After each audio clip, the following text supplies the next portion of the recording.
Hello and welcome back to another episode of the 2020 podcast, Canada's #1 optometry podcast. I am your host, Dr. Harbir Sian.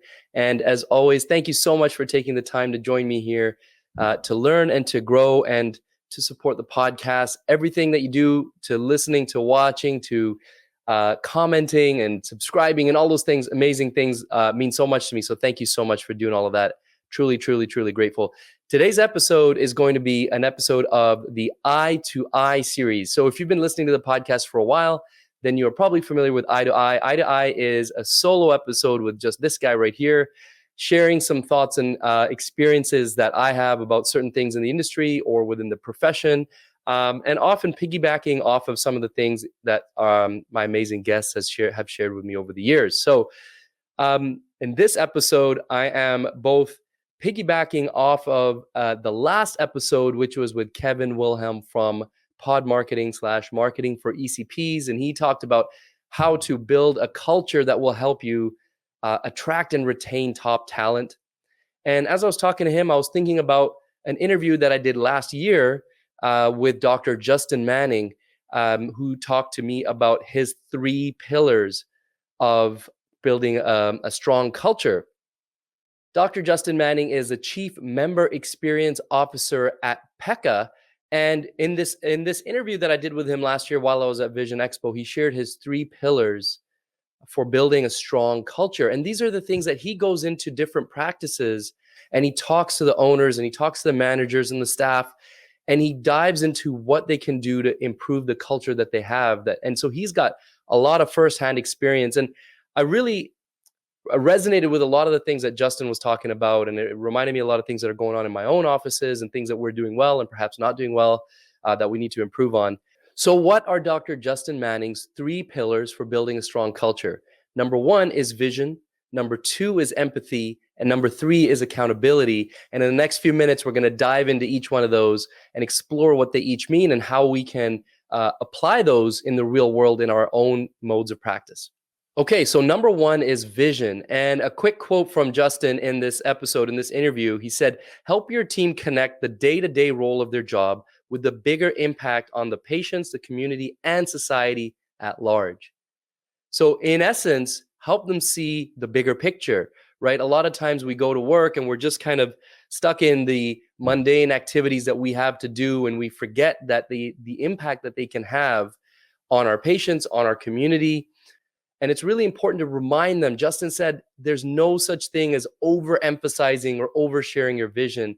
That should be the first thing you do every day, the last thing you do every day, and make sure you relate everything that they're doing at your entire staff, all the managers, all the staff, everybody in the office, each job that they're doing and how it relates to society at large, or at least your patients and how it's helping their patients' lives, helping your patients see better, improve their quality of life. So taking every little task that you do, perhaps it's someone working in the lab, edging some lenses, and reminding them when you get a chance that, hey, great job, Joe, edging those lenses for this patient. You did a good job on this particularly tough prescription. It's going to help our patients see better, have a better quality of life. This is relating to our mission and our vision for the practice and the business at large, and being sure to reiterate that on a daily basis. And this reminded me of a story that you may have heard, a parable, about the 3 bricklayers. And if you haven't heard it, I'm going to share it with you here now anyways. But essentially, there's somebody walking down the street and they see 3 people laying brick, building a building. And the person walking down the street asked the first bricklayer, what are you doing? And the bricklayer said, well, I'm laying brick. And then he moved on to the second person and he asked him, what are you doing? He says, I'm building a wall. And then he moved on to the third person and he asked the third person, what are you doing? And he says, I am building a place of worship. So they're all doing the exact same job, but they all had 3 different perspectives on what they were doing. And of course, the third person had the biggest vision. He was building a church or a place of worship. And he knew the impact that was going to have on his community, his family, even himself in the future. So having that larger vision for yourself, reminding yourself each day, of course, what each time you go into work, how you're impacting more than just the one person in front of you, perhaps your society, or the larger impact you're having on that one person in front of you than simply providing a prescription or checking their eye health. And of course, as Justin said, reminding your staff of that every single day. So number one was vision. Number two is empathy. And I know this word gets thrown around quite a lot, but it cannot be overstated how important empathy is in our day-to-day personal lives and our work lives. So the quote from Dr. Justin Manning that I want to share with you regarding empathy is, the same way your patients want to know that you care about their well-being, your employees, your staff, team want to know that you care about them and their success. More than anything, they want to feel understood at a human level. Okay, we all have bad days, right? We all spill our coffee. We all get stuck in traffic. Something happens and our mood gets a little thrown off. We all get it. That's, to me, is empathy, is remembering that I have bad days. So when somebody on my team has a bad day, I should be giving them the same sort of, cutting them the same slack I would cut myself when I say, oh, oops, you spilled your coffee, or you're in a bad mood. Okay, let's move on from this. How do we make this better? And understanding that everybody's coming in to work with their own, living their own personal lives, with their own baggage, if you will. And recognizing those dynamics and being open to having those conversations with the team to see where they're coming from is vital to building that culture, to having that open culture where people feel comfortable and welcome at work. The way I like to say it is, we talk to our patients and our customers and our clients, and we try to give them the best possible experience because we know that they could go home and give us a Google review, right? And of course, we want everyone to give us a 5-star Google review. Now, imagine that your staff could give you a Google review every day. Imagine every interaction you had with every human being, and somebody could right there on the spot give you a Google review, and a number would pop up above their head to kind of give you an idea of how that interaction went. How would you go into each one of those interactions differently? How would you behave differently? And if you do that, not so much consciously, but just in general, you have that understanding daily that you're going to try to give each person the best interaction and the most empathy that you can. How would you treat them differently? And how would that experience differ for your staff and your team that are engaging with you? And then how would they engage with themselves? Of course, if they know that the leadership in their company is providing this level of empathy, how much empathy would they then provide themselves? From a doctor-patient standpoint, I think it's been well documented how important empathy is and can be. Empathy helps to improve patient outcomes. It improves patients' adherence to treatments and therapies. It reduces the potential for litigation and lawsuits. It can actually speed up patient recovery. There was a study that Justin shared with us during this podcast where patients who were kind of dealing with common ailments like the cold or the flu that didn't really need medication or treatment, patients whose doctors rated high in empathy recovered from those day-to-day illnesses faster than patients whose doctors rated lower on empathy. That is the magic of empathy. And that's the same type of magical effect you can have on your team and developing culture when you show a lot of empathy at work. So out of the 3 pillars, we've covered 2 already. Number 1 is to have a clear vision that you reiterate day in, day out with your staff. Number 2 was to show empathy. Show empathy to your staff to help them feel seen and to help them feel welcome and to help them feel like they are human beings who can make mistakes and won't be judged too harshly on those mistakes. And of course, it helps them to build a more comfortable environment at work. So the 3rd pillar to help build a strong culture is accountability.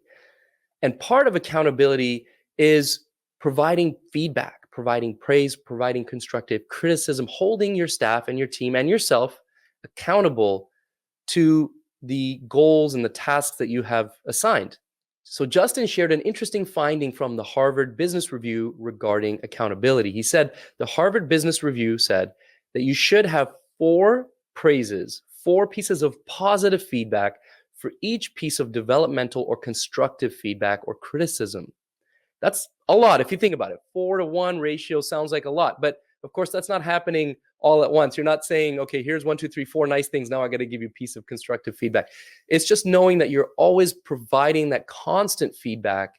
And hopefully, of course, it's mostly good feedback. We often neglect to provide that positive feedback. We just assume, okay, everyone's doing their job, good enough.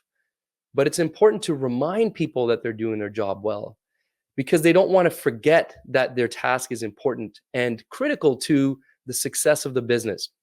And what's even more important, Justin shared, is those 4 pieces of praise should be linked back to number 1, which was the vision. So when somebody does a good job, you don't just say, hey, good job. You say, great job doing XYZ, be specific.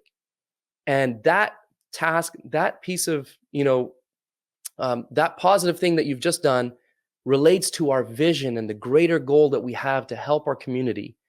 And relating that and bringing that together really helps the staff and the team to understand their place in the bigger picture. It reminds me of, I make this joke. So I do this sharing this feedback. So I do this as part of a lecture that I give. The lecture is called CEO Insights. So I take, people like Justin and other people who've come on the podcast, and I basically plagiarize them. I share their insights. I ask them first, and then I share their insights in this lecture. And when I give this lecture, I like to share this one story. It reminds me of the movie Anchorman. If you've seen that, I'm a big movie buff myself. But there's a scene in Anchorman where Ron Burgundy just said something really nasty that he wasn't supposed to say. He read off the teleprompter, but he had no idea he did it, right? So to him, everything went well. The broadcast went amazing. And after the broadcast was done, he was just, oh, great job, everybody. You over there, you all on the floor, great job. And he's just sort of walking off, just sort of saying good job to everybody and then taking off. And I tend to, honestly, have been caught doing that myself, walking out the door, luckily not having sworn at anybody, but walking out the door and say, hey, good job, everyone. See you later. And realizing that now I need to start and I have, of course, started to give more specific and constructive feedback to my staff on the good things that they've done that day. So, if I forget to do it during the day, before I leave, I'll say, hey, Cindy, good job doing this. I realized I witnessed you kind of giving the patient this information or dealing with this difficult situation. And I just wanted to tell you that it was a great job and it's helping us, serve our patients better, and just making sure I'm giving those each pieces of positive feedback to as many of the team as I can each day. Now, when it comes to giving that constructive criticism or developmental feedback, there's very important things to follow. The number one thing when giving constructive feedback, let's say there's been a situation where the team member perhaps didn't deal with the situation the way they should have. The number one thing is to separate the person from the incident or the task that was done incorrectly. Okay, so instead of going to the person and saying, you did this wrong, it's separate them and say, hey, Joe, this thing happened and it was done incorrectly. And then asking Joe, remember, with empathy, understanding that he's coming from a different place than you are, what is it that would have led to this happening? Or what was it that was going on that resulted in this happening?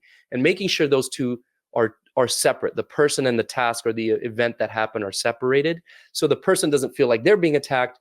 It was the thing that went wrong that's being investigated. And you're working on it together.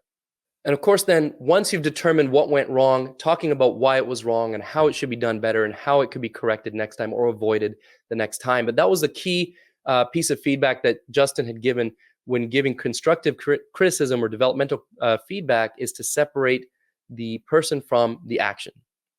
And finally, when it comes to accountability, the only way to hold somebody accountable is to actually have specific goals and specific tasks. And even further, having some measurables, some metrics to determine whether a task was done up to standard, up to your requirements. And then you, of course, can give those positive feedbacks when you hit certain targets or hit certain goals. You can give the praises when they're due and give the developmental feedback when you can have, and you have something to physically or visibly show the team member, here's where we fell short.